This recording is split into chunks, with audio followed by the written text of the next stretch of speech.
আসসালামু আলাইকুম। প্রিয় বন্ধুগণ, অনেক লোক আছে, অনেক মানুষ আছে, তারা নিজেরাই এত বুদ্ধিমান মনে করে ভাই, ওরা বুদ্ধির সাগর, ওরা কথার সাগর। ওরা যদি আপনাকে কোনো কথা বলে এমন সুন্দরভাবে গুছিয়ে বলে যা বলার মতো নাই, মনে হয় যে তার মতো ভালো মানুষ আপনার আর নাই। আপনার প্রিয় বন্ধুই সে। সে কথা বলতে গেলে বলে ভাই এটা তো আমি বলি নাই, মানুষে বলে। কে বলে সেটার নামও বলবে না। এই কথা বলে সে পার পাওয়া যায়, ভাই আপনারা তো অমুকটা কইছে অমুক লোকে, আমি বলি নাই। আবার কোন লোকে বলছে সেটার নামও বলবে না।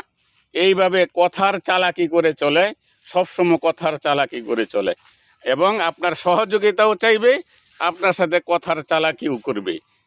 সামনে দিয়ে আপনাকে বিরাট ভালোবাসা দেখাবে, আর পিছন দিক দিয়ে পারলে আপনাকে কথার চালাকি করে চালাকির মাইর মারবে। বাঙাল রফিক পেজ থেকে দেশি এবং প্রবাসী আপনাদের সকলকেই প্রাণ ঢালা অভিনন্দন জানিয়ে বিদায় নিচ্ছে। আসসালামু আলাইকুম।